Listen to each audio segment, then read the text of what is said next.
Ibadah itu ada dua syarat.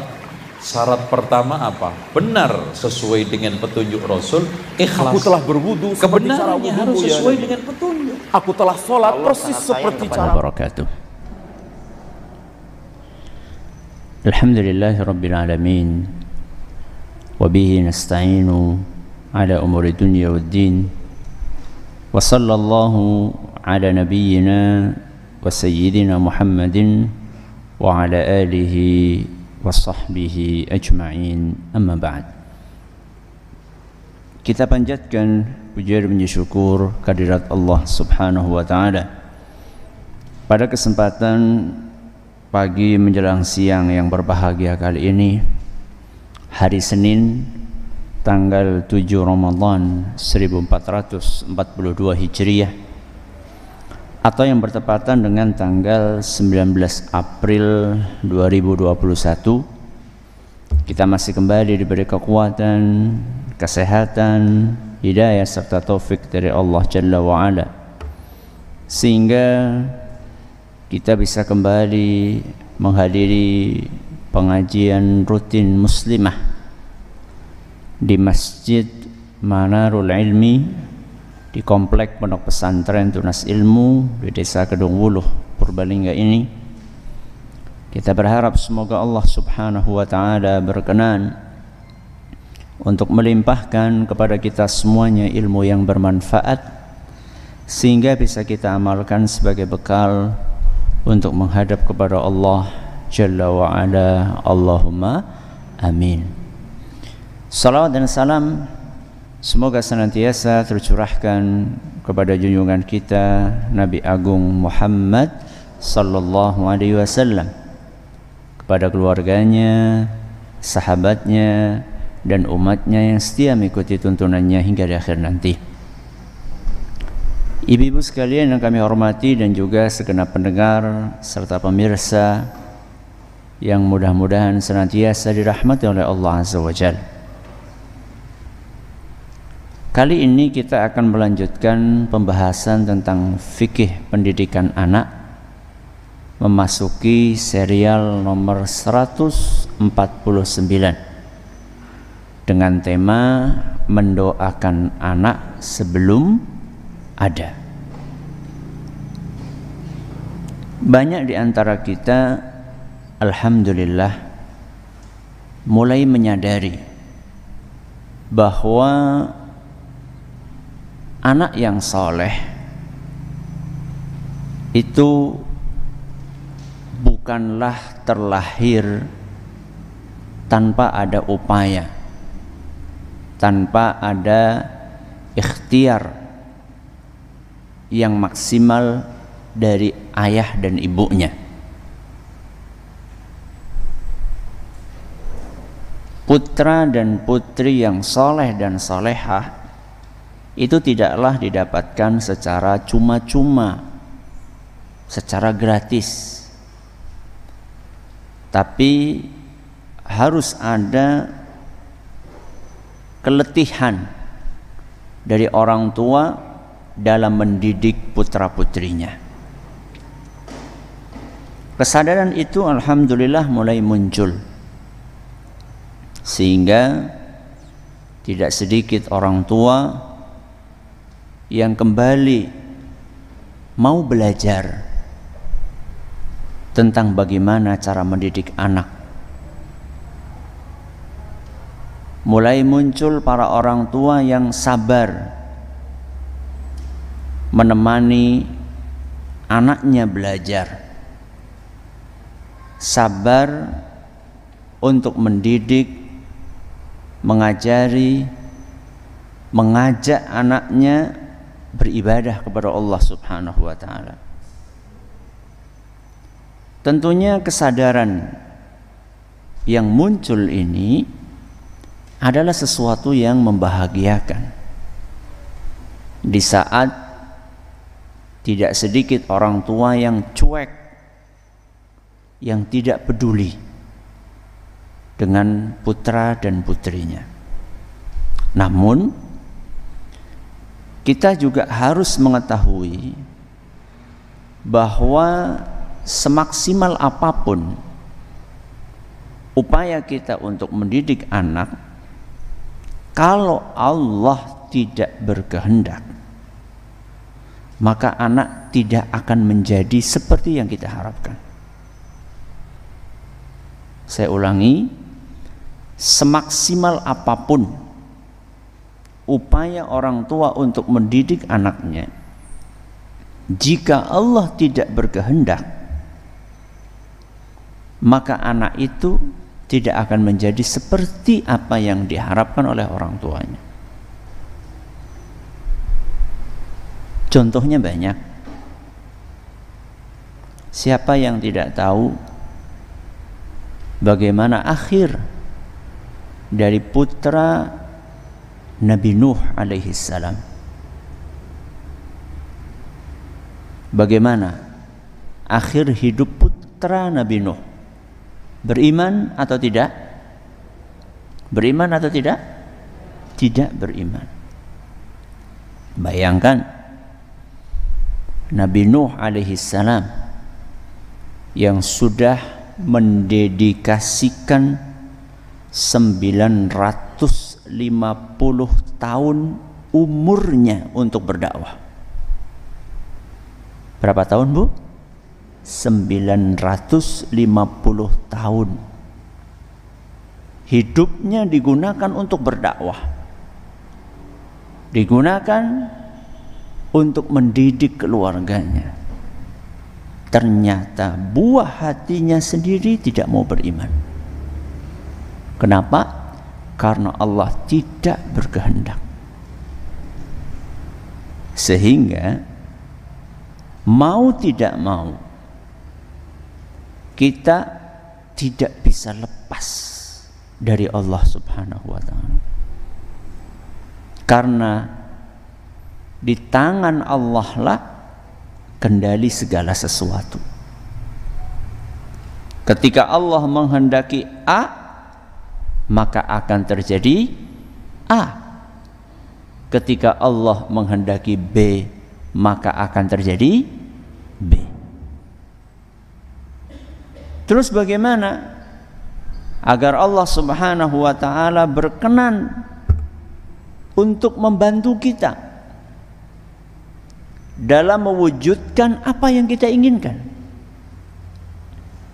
Bagaimana caranya supaya Allah berkenan menolong kita untuk merealisasikan cita-cita memiliki putra dan putri yang soleh dan solehah? Gimana caranya supaya Allah berbelas kasihan kepada kita, mau membantu menolong kita dalam aktivitas positif tersebut? Salah satu caranya adalah dengan memperbanyak doa. Kapan doanya?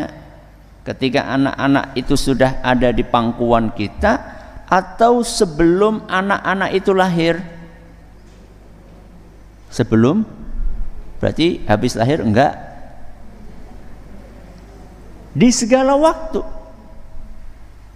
Sebelum anak itu lahir kita sudah berdoa. Saat anak itu lahir kita juga berdoa. Bahkan ketika anak kita punya anak dan kita masih hidup, doa tersebut jangan putus. Berarti ketika jenengan sudah jadi nopo? Mbah kakung maupun mbah putri. Jadi jangan dipikir, wah anak saya sudah nikah, berarti sudah bebas tanggung jawab. Ya mungkin kalau misalnya mendidik secara langsung mungkin, tapi mendoakan enggak. Tetap kita punya tanggung jawab moral untuk mendoakan anak-anak kita, walaupun anak-anak kita sudah punya anak. Tapi pembahasan kita kali ini adalah mendoakan anak sebelum ada. Siapa yang ada? Anak tersebut. Ya, sebelum anak itu ada, kita sudah berdoa kepada Allah. Apakah hal itu dipraktekkan oleh Nabi kita Muhammad sallallahu alaihi wasallam? Jawabannya iya. Salah satu yang terkadang luput dari perhatian kita saat membaca sejarah Nabi SAW ketika mendakwahi orang-orang Taif, ya. Taif itu Bu, nggak jauh dari Mekah, mungkin sekitar 60 kilo lah dari Mekah. Berarti dari sini kemana Bu ya, 60 kilo?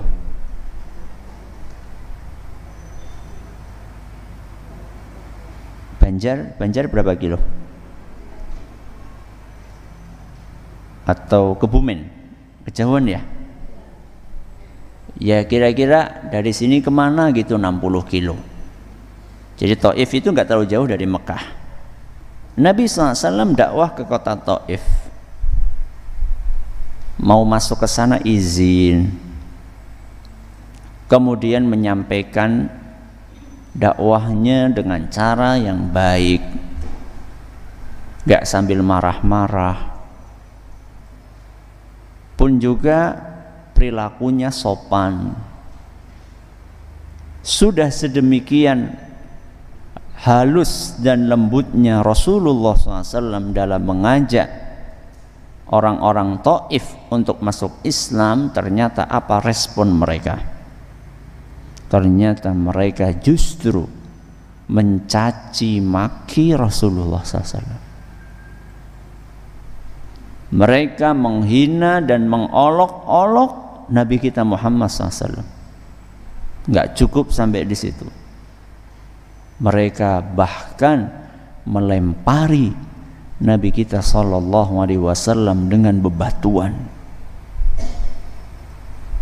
Gak cuma satu atau dua orang, belasan atau puluhan orang melempari Nabi kita SAW dengan batu.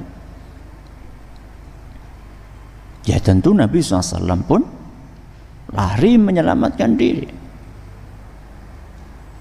Walaupun beliau sudah berusaha untuk menghindar dan lari, tetap ada beberapa batu yang mengenai tubuh beliau, hingga tubuh beliau berdarah-darah.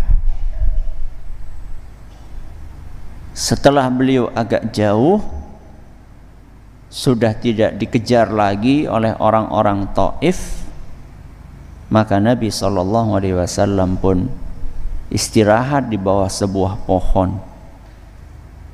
Dan ketika beliau sedang beristirahat, mengelap darah yang mengucur dari tubuhnya, saat itulah datang malaikat penjaga gunung. Kenapa Bu? Malaikat penjaga gunung.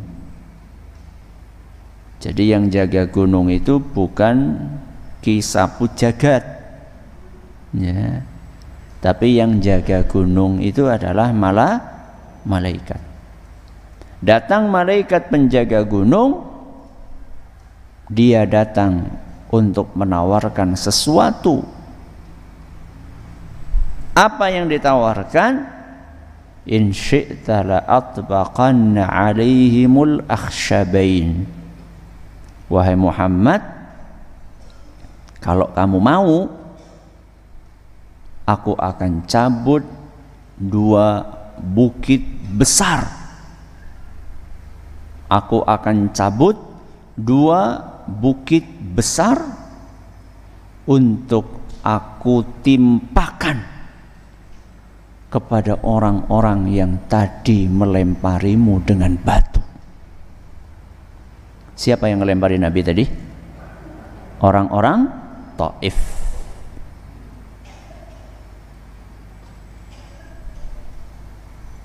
Nek panjenengan ditawari kayak gitu pripun Bu?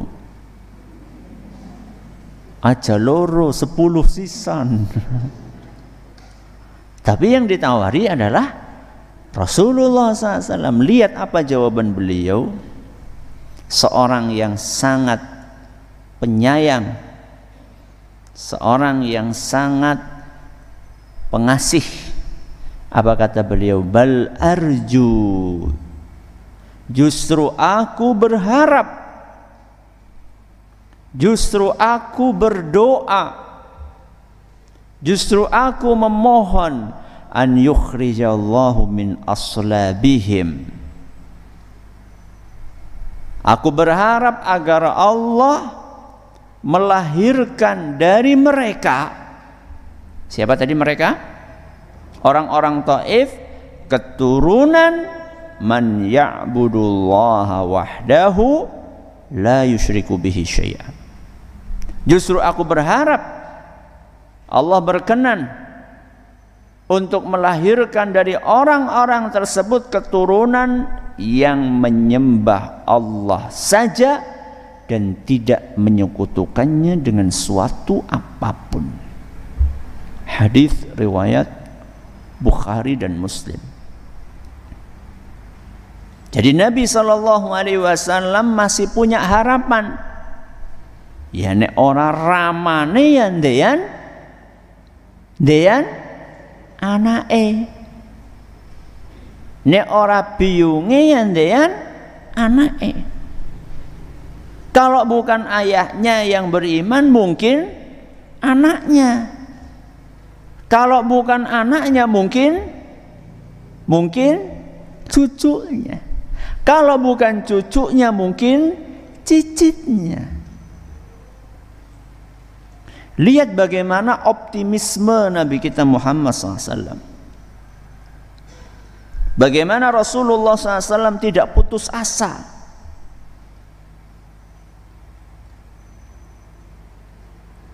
Untuk tetap berharap munculnya manusia-manusia saleh di muka bumi ini, walaupun bapak dan ibunya musyrik. Dan ternyata dikabulkan betul oleh Allah Subhanahu wa taala. Orang-orang tadi itu meninggal, muncullah generasi penerus yang kemudian mereka akan menjadi orang-orang yang tangguh di dalam membela Islam. Dan yang menarik untuk kita perhatikan di sini adalah Nabi berdoa kepada Allah agar orang-orang tadi melahirkan anak-anak yang baik. Padahal anak-anak itu belum ada. Berarti Nabi SAW mendoakan anak sebelum apa? Ada.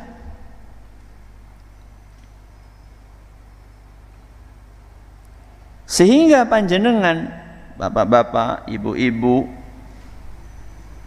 jangan malas untuk berharap harapan yang serupa.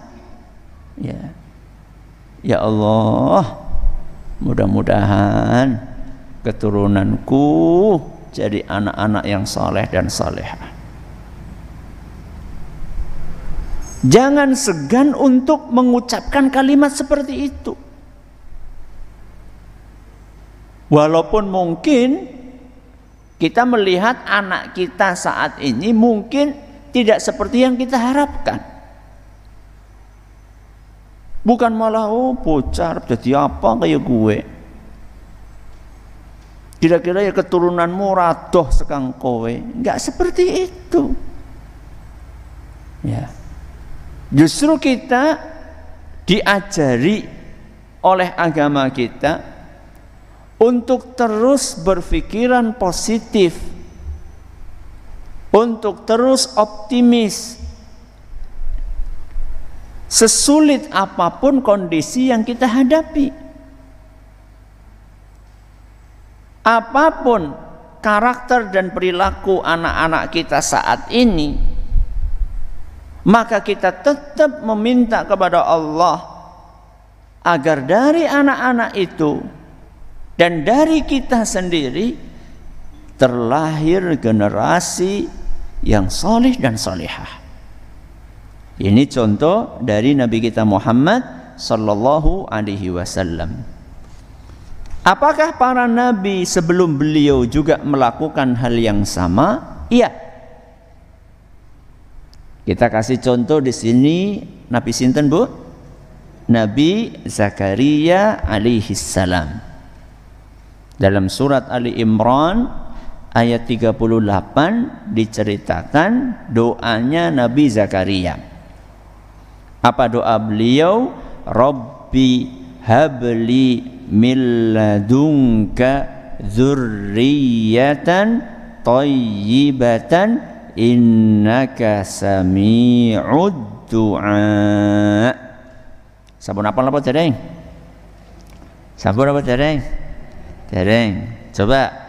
Rabbi habli min ladunka dzurriyyatan thayyibatan innaka sami'ud du'a. Lagi. Rabbi habli min ladunka dzurriyyatan thayyibatan innaka sami'ud du'a. Coba ibu-ibu sendiri, ayo.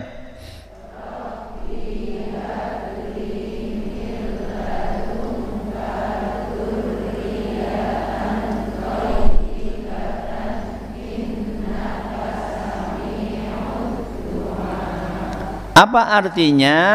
Ya Rabbi habli, karuniakanlah kepadaku dzurriyyatan thayyibah, keturunan yang baik dari sisimu.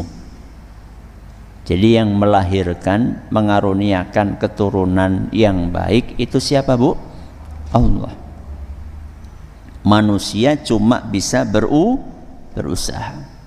Coba lihat di sini bagaimana Nabi Zakaria menggunakan kata dzurriyyah, keturunan. Keturunan ini bisa anak laki-laki, bisa anak perempuan, bisa kembar 2, bisa kembar 3. Keturunan ini ya nggak cuma anak, termasuk nopo? Cucu. Bukan hanya cucu, termasuk cicit. Bukan hanya cicit, termasuk apa ya, Jar? Anaknya cicit. Keturunan. Dan di sini nggak terlalu panjang lebar. Keturunan yang kayak gimana? Sing ganteng, sing putih, sing ayu, sing sugih, sing pinter, sing dzurriyyatan thayyibatan, generasi keturunan yang baik. Sudah, baik itu mencakup semuanya. Ya baik fisiknya, ya baik akhlaknya, ya baik ekonominya, ya baik pekerjaannya, semuanya masuk ke situ. Sehingga doa yang termaktub di dalam Al-Quran itu paling keren, paling sempurna. Udah nggak usah nyari doa-doa yang bikinan manusia biasa. Cari doa dari Al-Quran, cari doa dari hadis Nabi SAW. Kemudian beliau menutup doanya ini dengan mengucapkan innaka sami'ud du'a, sesungguhnya engkau maha mendengar doa. Siapa? Allah. Ini keyakinan Nabi Zakaria, keyakinan maksimal Nabi Zakaria terhadap Allah. Nah, Bapak Ibu, para pendengar, para pemirsa yang kami hormati, tahukah jenengan ketika Nabi Zakaria berdoa seperti ini, bagaimanakah kondisi beliau? Kita harus tahu bahwa Nabi Zakaria ketika berdoa seperti ini, kondisinya secara kalkulasi manusia, hitung-hitungan manusia biasa, itu mustahil punya anak. Secara hitung-hitungan apa? Manusia. Bagaimana tidak mustahil? Sedangkan Nabi Zakaria ketika berdoa, dengan doa ini. Beliau sudah tua renta, bukan hanya tua, tapi tua apa? Renta. Buktinya tua renta, nanti kita akan bacakan ayatnya. Tulang belulang beliau itu sudah lemah. Nek carane dhewek ya mlaku ya wis bungkuk. Coba kira-kira Bu, kalau jenengan ketemu sama mbah-mbah sudah 90 tahun, jalan saja sudah apa? Susah. Kemudian kita katakan sama mbah itu, Mbah, mudah-mudahan jenengan kagungan putra sing solih. Kira-kira orang menanggapinya gimana Bu? Apa Bu kira-kira? Ngecek. Iya kan? Kamu itu loh menghina mbah-mbah kayak gitu kok didoakan supaya punya anak. Ini Nabi Zakaria saat berdoa dengan doa seperti ini sudah sepuh banget. Bukan hanya itu Bu, istri beliau sudah divonis mandul. Kenapa Bu? Mandul. Tapi Nabi Zakaria tetap berdoa kepada Allah.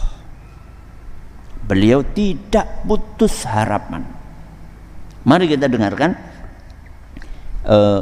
kondisi Nabi Zakaria yang Allah ceritakan dalam surat Maryam. Surat apa Bu? Maryam. Ayat 2 sampai 6. Saya sudah tuliskan terjemahannya di situ. Allah Subhanahu wa taala berfirman, "Dzikru rahmati rabbika 'abdahu Zakaria." Yang akan dibacakan ini adalah penjelasan tentang rahmat Allah kepada hambanya, yaitu Zakaria. Jadi awal surat Maryam itu menceritakan tentang rahmat dan karunia yang Allah berikan kepada siapa? Nabi Zakaria. Idz nada rabbahu nidaan khafiyya. Ketika Nabi Zakaria berdoa kepada Allah dengan suara yang lembut, suara yang lirih. Jadi berdoa itu akan lebih khusyuk ketika suaranya tidak keras, ya, dengan suara yang lirih. Apa isi doanya? Qala rabbi inni wahanal azmu minni. Wahai Rabbi, sesungguhnya tulangku telah lemah. Tulang itu kan kerangkanya tubuh. Kalau kerangkanya sudah lemah, apalagi yang lainnya. Sehingga di sini Nabi Zakaria menyebutkan lemahnya tulang beliau untuk menggambarkan bahwa seluruh fisik beliau sudah lemah. Karena tulang merupakan kerangka tubuh. Kalau kerangkanya sudah lemah, apalagi yang lain-lainnya. Bukan hanya itu, washta'ala ra'su syaiba. Washta'ala ra'su syaiba artinya kepalaku sudah dipenuhi uban. Jadi rambutnya gue putih kabeh. Nah, ibu-ibu yang baru usia 60 tahun, baru usia 40 tahun, 50 tahun, belum dikaruniai anak, kira-kira ya apa sudah ubanan semua? Paling ya ubannya baru berapa gitu. Ini Nabi Zakaria ini sudah ubanan semua kepalanya. Rambutnya ini sudah beruban semua. Atau mayoritas sudah beruban. Tapi apa kata beliau? Walam akun bidu'aika rabbi syaqiyya. Tapi aku belum pernah kecewa dalam berdoa kepadamu. Apa maksudnya? Maksudnya, kata Syekh As-Sa'di, Nabi Zakaria ini sedang bertawassul. Sedang apa Bu? Bertawassul. Bertawassul dengan apa? Satu, kondisi beliau yang lemah.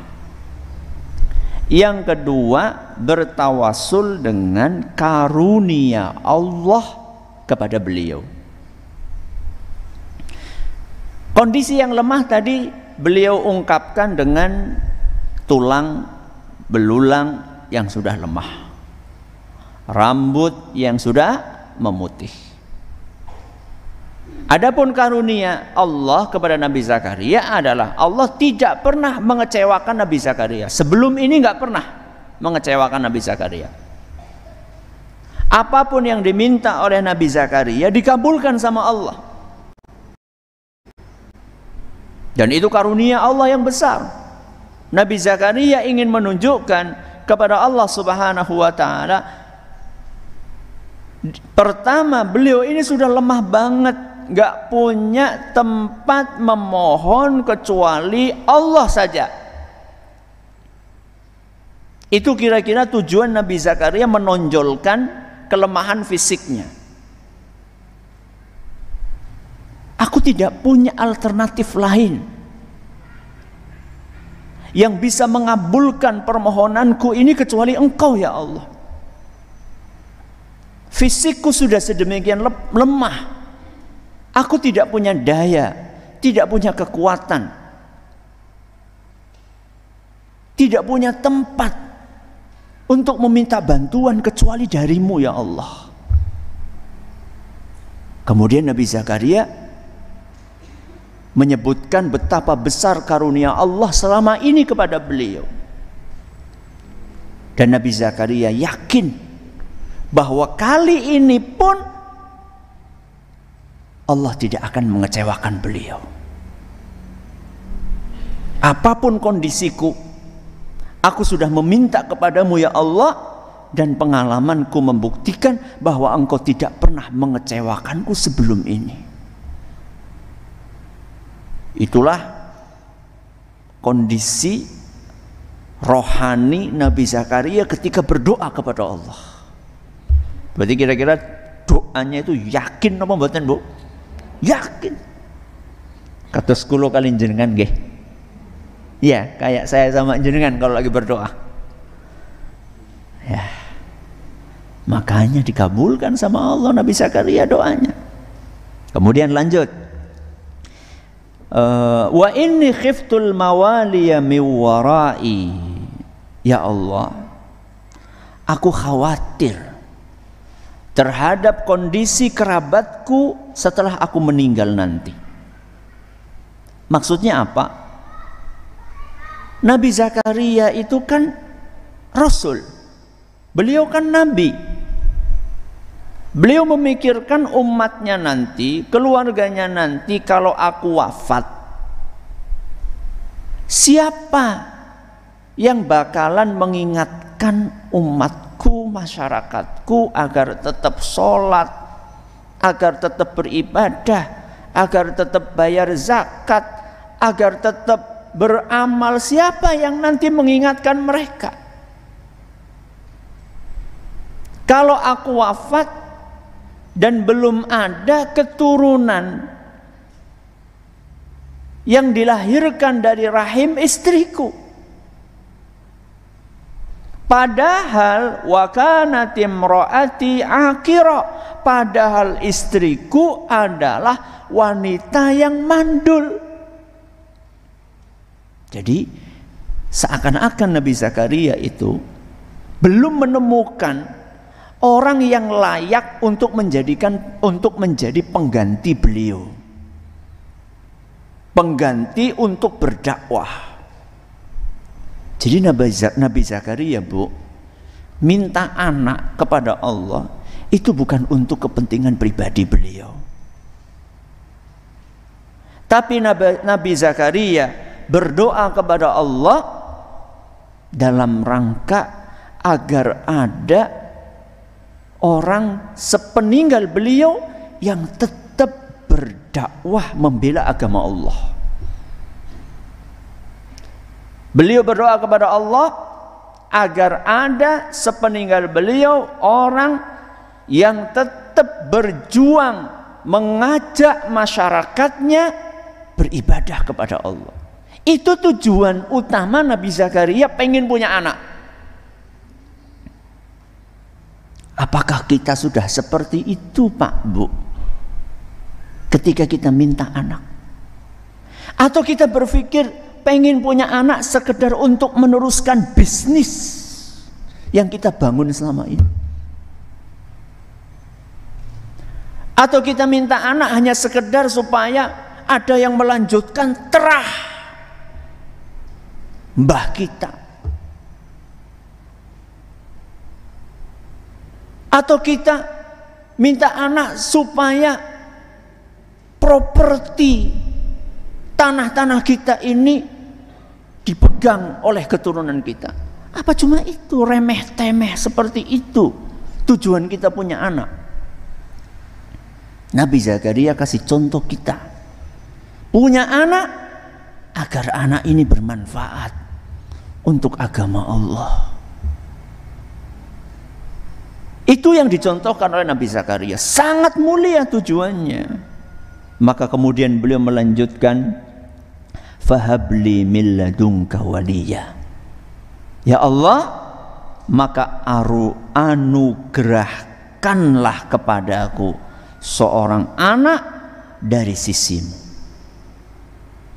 Yarithuni wa yarithu min ali Yaqub.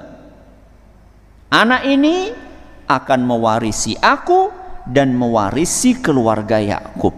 Mewarisi apa? Mewarisi jalan dakwah dan garis perjuangan membela agama. Kemudian Nabi Zakaria tutup, waj'alhu rabbi radiyah. Dan jadikanlah wahai Rabbi anakku ini orang yang diridhoi. Ini dalam surat Maryam ayat pinten, Bu? 2 sampai 6. Allah kabulkan enggak? Allah kabulkan. Lahir putra beliau namanya sinten, Bu? Yahya. Yang kemudian betul-betul diangkat menjadi nabi. Subhanallah. Masya Allah. Dah, ini Nabi Zakaria. Dan masih dalam rangka berdoa sebelum anak ada, Rasulullah Shallallahu Alaihi Wasallam mengajari kita untuk berdoa sebelum berhubungan biologis. Jadi Bapak Ibu, sebelum kita berhubungan badan dengan pasangan kita, agar nanti kita dibantu Allah dalam mendidik anak-anak kita, jangan lupa berdoa. Apa doanya? Lihat, Bismillah,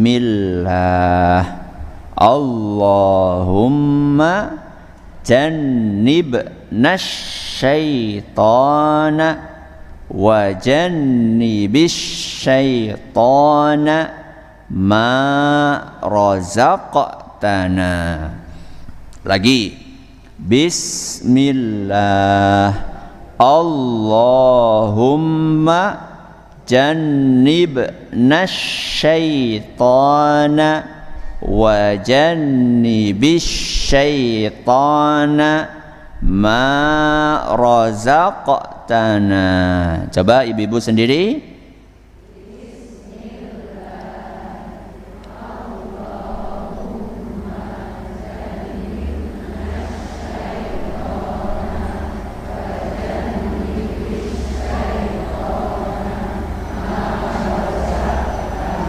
Ayo bareng-bareng.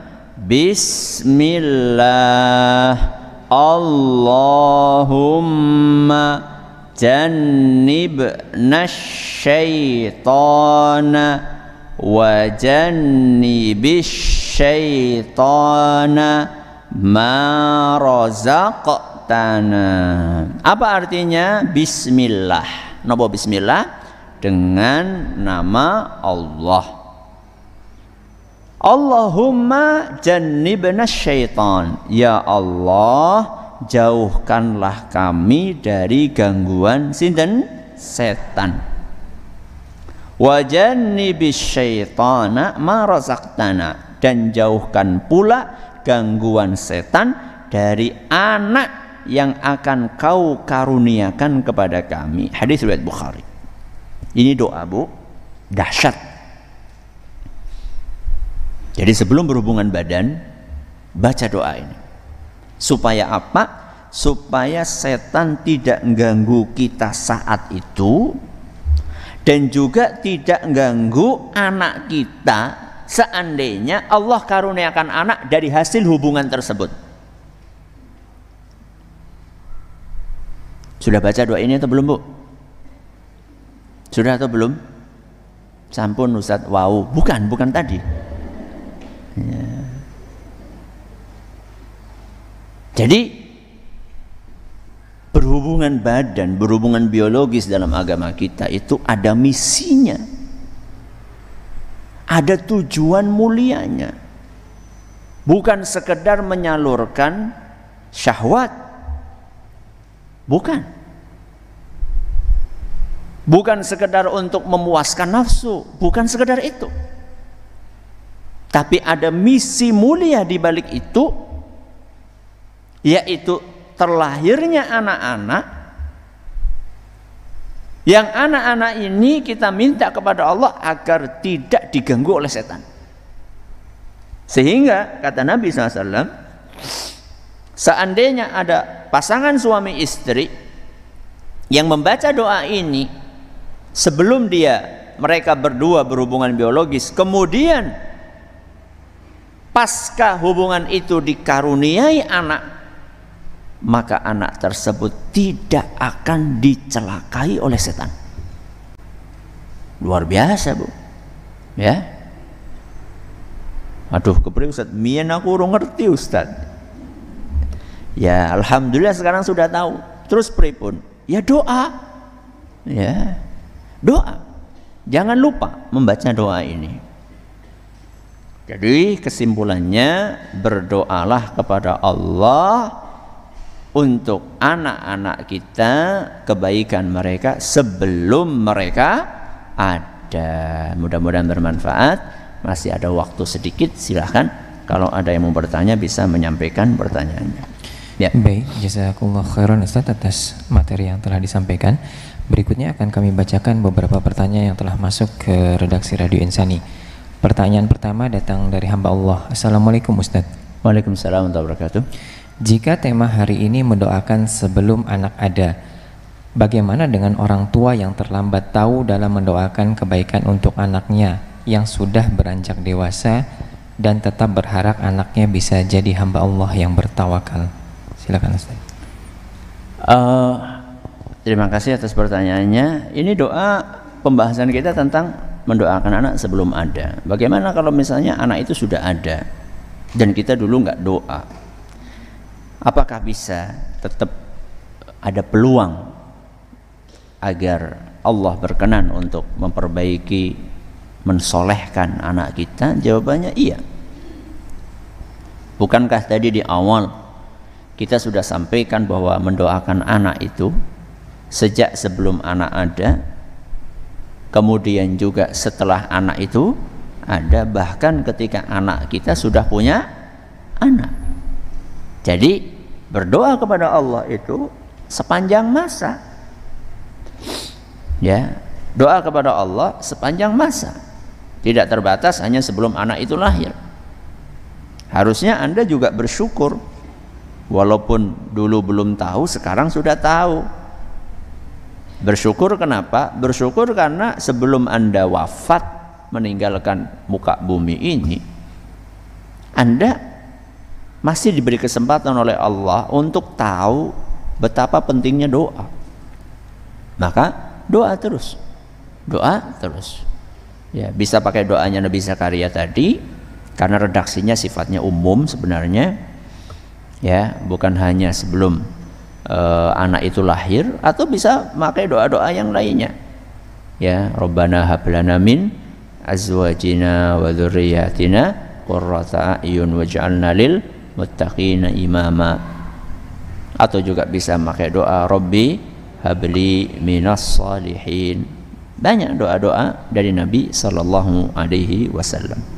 Tapi seperti yang tadi kita sampaikan bahwa suasana hati yang serius, yang khusyuk, yang fokus saat berdoa itu sangat berpengaruh untuk menjadikan doa kita terkabul atau tidak terkabul. Ya, contohlah siapa tadi? Nabi Zakaria alaihissalam. Ya, silakan. Baik, terima kasih Ustaz, jazakallahu khairan. Pertanyaan berikutnya, Assalamualaikum warahmatullahi wabarakatuh. Waalaikumsalam warahmatullahi wabarakatuh. Semoga Ustadz selalu dalam lindungan Allah Subhanahu wa Ta'ala. Ada seorang bapak yang malas untuk belajar agama karena merasa sudah punya tabungan berupa anak yang sudah hafal Al-Quran. Bagaimana sikap seperti itu, Ustadz? Silakan. Malas belajar agama. Iya. Ya. Pertama, saya mengucapkan selamat kepada bapak yang sudah punya anak hafidz. Ya, itu adalah karunia yang luar biasa. Tidak banyak orang yang dikaruniai oleh Allah Subhanahu wa taala keturunan yang seperti itu. Ketika Anda dikaruniai dengan karunia yang langka itu menunjukkan bahwa Anda harus mensyukuri karunia tersebut lebih dibandingkan orang lain. Orang lain yang anak-anaknya belum pada hafal Quran saja disuruh bersyukur oleh Allah. Apalagi Anda yang dikaruniai oleh Allah anak yang hafal Quran. Mestinya harus lebih banyak bersyukur dibandingkan orang lain. Cara syukurnya adalah dengan menggunakan umur yang telah Allah berikan kepada Anda untuk beribadah kepada Allah. Cara bersyukurnya adalah dengan menggunakan umur yang Allah berikan kepada Anda untuk beribadah kepada Allah. Dan ibadah kepada Allah itu salah satunya adalah belajar agama. Sehingga keliru ketika Anda enggan belajar agama dengan alasan sudah punya tabungan anak yang hafal Al-Quran. Keliru. Karena walaupun anak sudah hafal Al-Quran, kita sebagai orang tua tetap punya kewajiban belajar. Talabul ilmi faridatun ala kulli muslim. Kata Nabi SAW dalam hadis riwayat Ibnu Majah dan dinyatakan sahih oleh para ulama bahwa belajar ilmu agama hukumnya wajib bagi setiap orang Islam. Setiap orang Islam itu wajib belajar. Wajib belajar ilmu agama. Tanpa dibedakan apakah dia punya anak hafal Quran atau dia tidak punya anak hafal Al-Quran. Semuanya punya kewajiban belajar. Jadi tidak ada dispensasi bagi orang tua yang sudah punya anak hafal Quran bahwa dia nggak perlu belajar. Dia perlu belajar. Buat apa? Buat bekal dia. Kenapa perlu nyari bekal padahal sudah punya anak yang hafal Al-Quran? Perlu, karena belum tentu amal soleh Anda mendidik anak atau membiayai anak menghafal Al-Quran itu diterima sama Allah. Belum tentu. Jangan terlalu percaya diri. Kita harus menyelipkan di dalam hati kita perasaan khawatir juga. Hamba yang baik itu adalah yang menghadirkan di dalam hatinya harapan yang tinggi dan perasaan cemas. Al-khaufu war-raja. Takutnya ada, harapannya juga ada.